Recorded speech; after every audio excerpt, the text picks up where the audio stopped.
Gill the मामला है।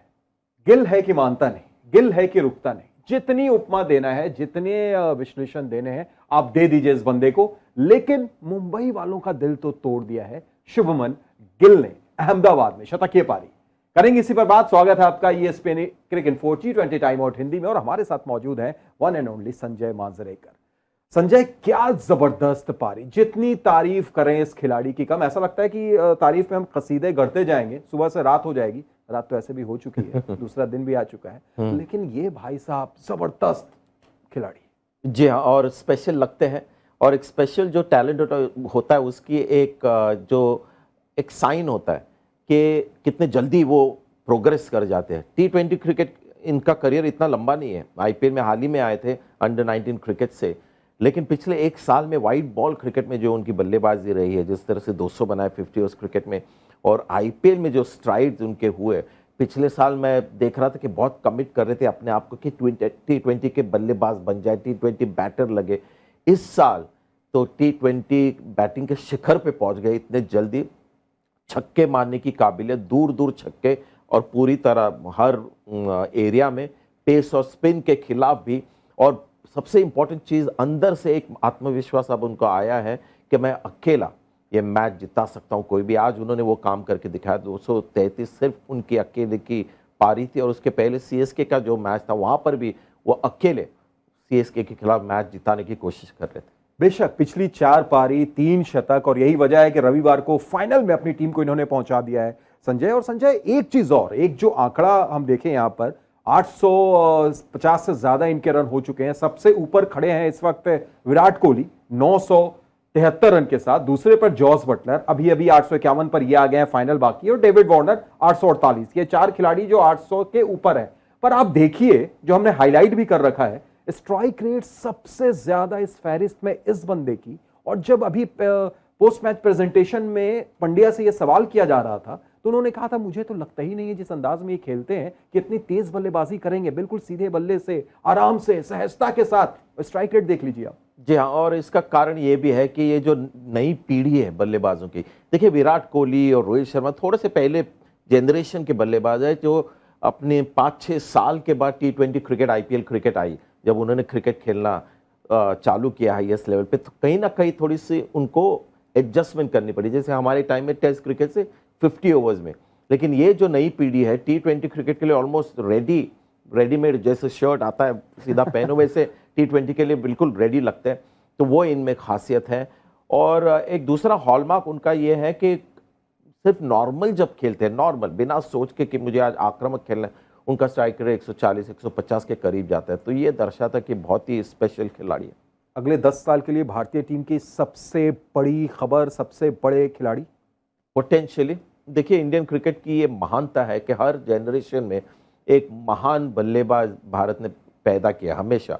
तो अभी अगले 10 साल के लिए, अगले जनरेशन के लिए पोटेंशियली जो लग रहे हैं, और ऑल 3 फॉर्मेट्स में, सिर्फ T20 नहीं, 50 ओवर्स और टेस्ट क्रिकेट में, जी हाँ बिल्कुल दावेदार हैं।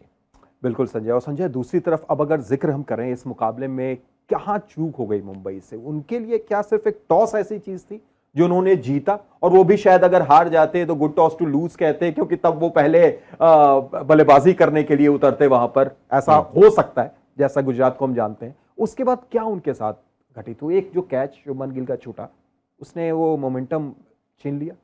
जी हाँ, तो वो एक बड़ा मोमेंट था, लेकिन थोड़ा सा अनफेयर भी लगता है कि एक फील्डर ने कैच ड्रॉप किया, इसकी वजह से टीम हार गई। नहीं, अगर शुभमन गिल नहीं तो कोई और आते, क्योंकि इन्होंने 233 बनाया केवल 3 विकेट लूज करके। विजय शंकर आए नहीं, डेविड मिलर नहीं आए, तेवते नहीं आए, तो कोई ना कोई रन बना था, लेकिन गिल की तरह नहीं बना था। मुंबई इंडियंस के खिलाफ अगर आप 202 या 210 करते तो शायद वो चेस होते। तो वो एक है कि शुभमन गिल की जो क्लास है, उनको रोकने के लिए उनके पास गेंदबाजी नहीं थी। क्रिस जॉर्डन को वापस खिलाते, और जिस तरह से आकाश मडवल को भी उन्होंने यूज़ किया। बेरेंडॉफ उनके बहुत ही कामयाब बॉलर है। पीयूष चावला अगर आप देखें तो प्लेऑफ्स तक काफ़ी अच्छे खेले, लेकिन प्लेऑफ्स का प्रेशर शायद उनको अपने फॉर्म से थोड़ा सा दूर लेके गया। तो ये इनके मेन स्पिनर थे, वो तो प्लेऑफ में वो चमके नहीं। तो ये सब चीज़ें एक साथ आकर जो कमजोरियां थी मुंबई इंडियंस में, वो थोड़ी सी एक्सपोज हो गई। लगातार हम कह रहे हैं इस लीग में सबसे अच्छी टीम जो लगी है वो सीएसके एंड टाइटंस। क्या अगर इंजरी थोड़ी सी नहीं होती, जैसे कैमरन ग्रीन एक बार चोट लगती है, वापस जाते हैं, दोबारा आते हैं, और ईशान किशन तो बल्लेबाजी कर ही नहीं पाए, कंकशन की वजह से उनकी जगह विष्णु विनोद आए, तो अगर इंजरी नहीं हुई होती तो क्या ये बैटिंग ऑर्डर कुछ अलग दिखता मुंबई का? बैटिंग ऑर्डर जरूर अलग दिखता, लेकिन 233 नहीं बनते, और ऐसा पिच नहीं था जैसे वानखेड़े स्टेडियम में शायद 230 चेस हो सकते हैं। ये थोड़ा ग्राउंड बड़ा है और पिच इतना फ्लैट नहीं था, या ड्यू इतनी आई नहीं थी कि आप बल्ला लगाओ किसी भी गेंद पर और 4 रन मिलेंगे आपको। थोड़ी सी बैटिंग भी आपको करनी पड़ी, इसीलिए सूर्य कुमार यादव के रन बने, बाकी ज़्यादा प्लेयर्स के नहीं बने। तो रन बहुत ज़्यादा दी, उसके बाद फिट हो ना फिट हो, बहुत फिर 1% चांस बन जाता है आपका मैच जीतने का। आखिर में चलते चलते एक खिलाड़ी पर बात करना बनता है, मोहित शर्मा। क्या जबरदस्त कमबैक रहा है इनका। 20 से ज्यादा विकेट, 23-24 विकेट इस सीजन में ले चुके हैं। इस मैच की अगर बात करें, 10 रन देकर 5 विकेट, एक और फाइफर उनके नाम। कैसे देख रहे हैं इस खिलाड़ी को आप? नहीं, बहुत ही कमाल की परफॉर्मेंस रही है। देखिए, जब सूर्य कुमार यादव खेल रहे थे और तिलक वर्मा जिस तरह से खेल के गए, और उसके बाद विष्णु विनोद आए, फिर टिम डेविड थे, तो थोड़ा डर लग रहा था टाइटंस को, शायद ये मैच ये जीत सकते हैं। और मुंबई इंडियंस की वो एक तरह की, मैं कहता हूँ, क्वालिटी है सरप्राइज करने वाली, लेकिन मोहित शर्मा ने इंश्योर किया कि ऐसा कुछ ना हो। विष्णु विनोद को उन्होंने आउट किया, सूर्य कुमार यादव का उन्होंने विकेट लिया। तो देखिए, जो हार्डवर्क करता है बंदा, ऑनेस्टली क्रिकेट खेलता है, तो फिर ऐसी चीज़ें होती है। लेकिन सबसे इम्पॉर्टेंट चीज़ जो होनी चाहिए एजिंग प्लेयर के लिए, कामयाबी लगातार मिलते रहने के लिए, फिटनेस। अगर आप देखें, जब भी इंटरव्यू होता है उनके साथ, आप उनका चेहरा देखिए, उनकी बॉडी देखिए, बिल्कुल पीक फिटनेस पे है। एजिंग है लेकिन फिटनेस पीक पे है। Faf du Plessis peak fitness, Virat Kohli peak fitness. Season जहां से शुरू हुआ था, यानी पहला मुकाबला जो आईपीएल का खेला गया था, वो चेन्नई और गुजरात के बीच था। क्वालीफायर 1 भी चेन्नई और गुजरात के बीच था। और संजय, अब फाइनल मुकाबला भी देख लीजिए, क्या डेस्टिनी है, वही गुजरात और चेन्नई के बीच में। आखिर में चलते चलते बिल्कुल छोटे सी, कौन किसका पलड़ा भारी दिख रहा है मोमेंटम के साथ? गुजरात या चेन्नई भी वैसे ही जीतती हुई आई है? देखिए, पिच अगर अलग होता, अगर ये मैच चेन्नई में होता, तो आप कहते कि बराबर का मुकाबला, शायद टाइटंस को थोड़ा सा एडवांटेज। लेकिन पिच अच्छा होगा, यहाँ पर 230 रन बन सकते हैं, तो वहाँ कहना पड़ेगा कि टाइटंस का पलड़ा थोड़ा भारी। चलिए, आप क्या सोचते हैं, आप भी बता सकते हैं। बहरहाल बहुत बहुत शुक्रिया संजय जुड़ने के लिए, तमाम बातचीत के लिए। आप देख रहे थे ESPN Cricinfo T20 time out Hindi.